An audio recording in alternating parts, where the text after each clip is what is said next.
सभी भक्तों से प्रार्थना है कि आज का बहुत ही महत्वपूर्ण विषय है और सभी भक्त बहुत ध्यान से सुनेंगे।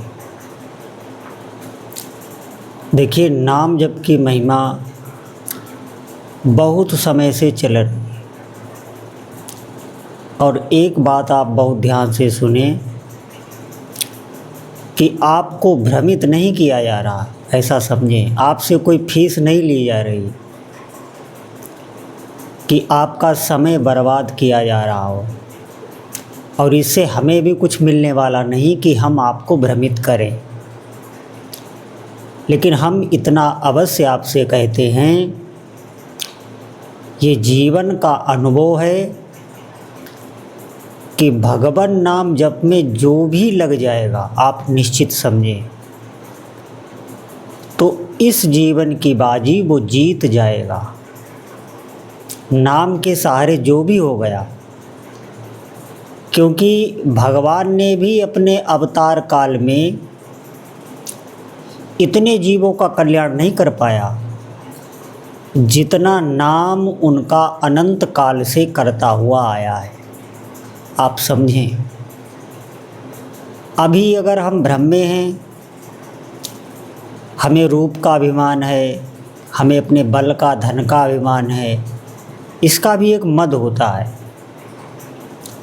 और इससे बहुत आसक्ति हो जाती है। आप समझें, अगर आप बहुत रूपवान हैं तो आपकी उतनी ही अधिक शरीर में आसक्ति भी होगी। लेकिन ये ध्यान रखें कि जब वो रूप आपका छीना जाएगा प्रकृति के द्वारा, तब आपको बहुत ही कष्ट होगा। आप समझें, जैसा कष्ट मृत्यु में होता है, ऐसा ही जिसका धन में मोह है, जब उसका धन छिनता है, आप समझें, हम मृत्यु की बात नहीं कर रहे अभी, क्योंकि मृत्यु की बात करने से हमने देखा है कि साधक सत्संग ही सुनना छोड़ देते, जबकि हमें सच्चाई सुननी चाहिए। ये केवल जो हमारे मन पर विषयों का मल जमा हो गया है, आप समझें, उसकी सफाई करने के लिए होता है। बाकी सुनने से आप कोई भयभीत नहीं हो जाएंगे, कोई डर नहीं हो जाएंगे, बल्कि आप निर्भय हो जाएंगे। आप समझें इस बात को। जिसकी धन में आसक्ति होती, जब उसका धन नष्ट होता है तो भी उसको अपार पीड़ा होती है। आप समझें, अगर हम अभी भ्रमित हैं कि हम इन बड़े बड़े दुखों से बच पाएँ, क्योंकि इस जगत में कुछ भी स्थिर नहीं है। एक तरीके से आप देखें कि अनंत जन्मों से हम दुख ही पा रहे हैं, भले ही हमें इस बात का विवेक ना हो। और हम भ्रमित केवल इस बात से हो जाते हैं क्योंकि हम देख रहे हैं कि पूरा जगत उसी धन के पीछे लगा हुआ है, उसी रूप के पीछे लगा हुआ है, पूरा जगत। तो हम उस कल्पना के जगत में हम खुद भी बह जाते हैं और बहने का कारण मात्र एक है कि हम बहिर्मुख होते हैं। हमें खुद इस बात की आदत लगी हुई है कि बाहर से जो विषय हैं, बाहर से जो पदार्थ हैं, इनसे हमें सुख मिल जाता है। ये हमारे भीतर बैठा हुआ है, ऐसा नहीं है। हो सकता है बाहर से आपको ज्ञान दे रहे हो, लेकिन हमारे भीतर भी विषयों की वासना बैठी हुई हो। लेकिन ये सूक्ष्म वासना भी भगवान जानते हैं। जिन वासनाओं को का आप निरीक्षण नहीं कर सकते, वो भी उनकी नज़र में है। बस आप नाम में लग जाओ। कोई अगर बिल्कुल, आप समझें, एक तरीके से कहें अंध भक्त होकर भी भगवान के नाम में लग जाए, तो निश्चित समझें थोड़े ही दिनों में भगवान उसे अनुभव भी करा देंगे। ऐसा नहीं है कि भगवान के मार्ग में कोई चलता हो और ठाकुर जी उसे अनुभव ना कराएं। अब यहाँ पर बात है कि आपके उपास्य देव कोई भी हो सकते हो सकता है कोई भगवान शिव जी की भक्ति करता हो, कोई माँ भवानी की भक्ति करता हो, कोई हनुमान जी की भक्ति करता हो, कोई काल भैरव की भक्ति करता हो। कोई भी देवी देवता, कोई भी आपके इष्ट देव हों, उनमें कोई भी भिन्नता नहीं है, किंचित मात्र भी। वो सब शक्ति पूर्ण हैं और पूर्ण ब्रह्म हैं। वो आपके अंदर ही बैठी हुई है। बात ये है कि हम अपने अंतःकरण के अनुरूप ही उपासना, ये हमारी कई जन्मों की होती है, उधर ही हम जाएंगे। इसीलिए ये इतने देवी देवता हैं, इतने भगवान। आप देखेंगे हर व्यक्ति का मत अलग अलग होता है, मिलता नहीं है किसी का।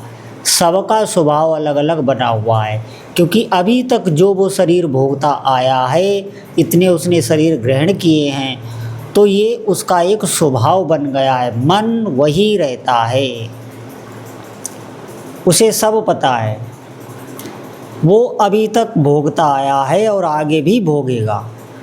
बस इसी दुखों का अंत करने के लिए हमें भगवान के नाम जप का आश्रय लेना पड़ता है।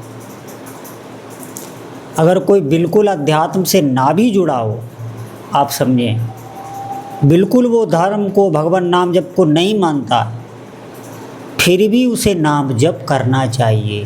क्योंकि नाम जप आपके भीतर जो नकारात्मक सोच होती है, ऐसी सोच भी होती है जो हमें दुख देती है, सब कुछ होते हुए।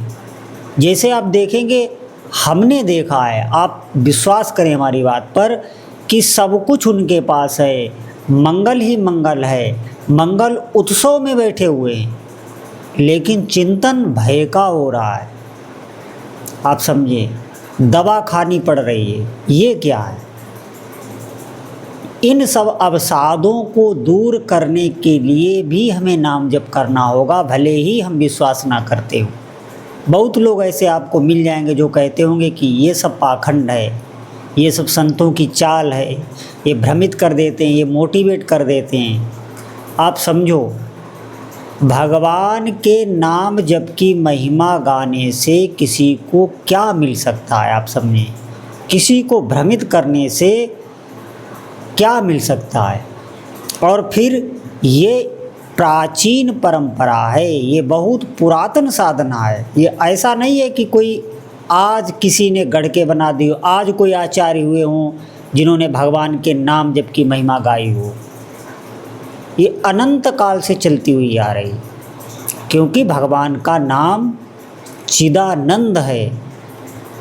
उसमें भगवान के नाम में और भगवान में कोई भेद नहीं है। अगर आप दिन में 10-20 नाम भी जप रहे हैं तो आप समझें भगवान की आप पर कृपा हुई है, तब आप जप पा रहे हैं, नहीं तो जिह्वा पर आएगा ही नहीं। अगर बहुत ही कोई पाप कर्म है तो वो कथा से, भगवान के नाम से वो बहुत दूर भागेगा, और वो इतना भागेगा कि वो इसका बहिष्कार करने लगेगा, विरोध करने लगेगा, तरह तरह की बातें करने लगेगा। क्यों? क्योंकि वो जा ही नहीं सकता। भगवान का नाम परम पवित्र है और वो उनकी कृपा से ही आप पर आ रहा है, आपकी जिह्वा पर आ रहा है। आप निरंतर इसे रटते रहिए। देखिए, भोग हर योनि में हैं। ऐसा नहीं है कि भोगों में हमें ही सुख मिल रहा है, पशुओं को भी भोगों में वही सुख मिलता है जो हमें अपने जो निर्धारित उसके पदार्थ हैं उनको ग्रहण करने में, या जो भी उसके निर्धारित भोग हैं उनको ग्रहण करने में उसे जो आनंद आता है वही पशुओं को भी आता है और देवताओं को भी आता है।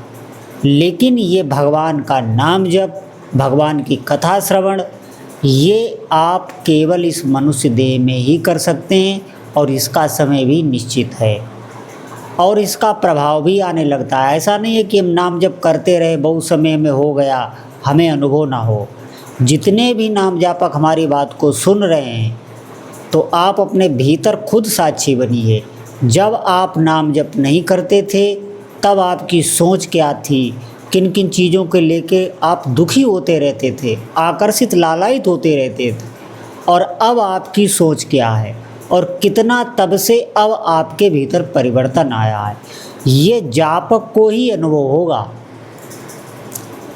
अगर एक घर में 5 सदस्य हैं और एक भगवान नाम जप कर रहा है, तो 4 को ये भनक भी नहीं लगेगी कि ये किस स्थिति में पहुंच चुका है। आपकी आंखें बदल जाएंगी, आपकी दृष्टि बदल जाएगी, आपका चित्त ही भगवान चुरा लेंगे, आपके चित्त की स्थिति ही बदल जाएगी, लेकिन दूसरे को समझ में आने वाली नहीं है। इसीलिए भगवान नाम जप का आप देखेंगे कि साधक भ्रमित हो जाता है, उसे अनुभव नहीं होता प्रारंभ में, क्योंकि मन के ऊपर इतना अधिक मल होने के कारण, वासनाओं के इतने अधिक संस्कार होने के कारण वो विक्षिप्त रहता है। अरे एकाग्र हो तब ना आनंद आए। तो जप करते करते जब वो मल विक्षेप होता है, हटता है, फिर धीरे धीरे आनंद की स्थिति आने लगती है, निश्चित आने लगती है। ऐसा नहीं है केवल वाणी का विषय, आप जप करिए, बिल्कुल अश्रद्धा ना करें और इसे बढ़ाते रहिए। जितना अधिक आप जप करेंगे उतना ही अधिक अनुभव होगा, ये भी आप समझ लें। आप अगर अपने जप की स्थिति देखना चाहते हैं तो आपको सिर्फ यही ध्यान देना होगा कि हम रोज़ जप कितना करते हैं। समय पर ध्यान देना, संख्या पे नहीं, कितना समय आप करते हैं, कितने घंटे आप करते हैं, कितने मिनट आप करते हैं, इस पर ध्यान देना है। ये नहीं है कि हम 5000 माला करते हैं, 10,000 करते हैं, 21,000 करते हैं। वो तो आप बहुत जल्दी भी कर सकते हैं। इतना अधिक अभ्यास हो जाता है कि नाम बहुत शीघ्रता से चलता है, इधर उधर बातचीत कर रहे हैं, देख सुन रहे हैं, सब कुछ कर रहे हैं, लेकिन नाम की संख्या भी बहुत तेज़ी से पूरी हो रही है। ऐसा नहीं है कि ये भी लाभ नहीं करता, ये भी लाभ करेगा, लेकिन जब हम जप कर ही रहे हैं तो हमें अच्छे से अभ्यास करना चाहिए। जितना समय आप और एक समय में जितना अधिक जप करेंगे, ये भी है। जैसे आप 10 मिनट, 20 मिनट, आधा घंटा, 1 घंटा, 2 घंटा, 4 घंटा, 8 घंटा, जो भी एक समय में जितना आप बढ़ाते चले जाएंगे उतना ही अनुभव आपको जल्दी होगा। फिर आपको इधर उधर ताकने झाँकने की आवश्यकता नहीं है। कोई भी चित्त में प्रश्न नहीं रह जाएगा। जो भी प्रश्न आएगा उसका समाधान आपको भीतर से ही मिलने लगेगा। हर स्थिति आपकी बदलने लगेगी अगर आप एक समय में अधिक नाम जप करते हैं। अगर मन बहुत ही शिथिल हो जाए, भययुक्त हो जाए, मन में जलन मचने लगे तो थोड़ा विश्राम ले सकते हैं, भगवान का संकीर्तन भी बीच में कर सकते हैं। लेकिन अगर आपके पास समय हो, मैं ये भी नहीं करता, अगर आपके पास समय नहीं है तो जो भी आप सेवा में हो उस सेवा को आप करते रहें, वो भी भजन ही है। और अगर भजन नहीं है तो उसे भजन बना दो।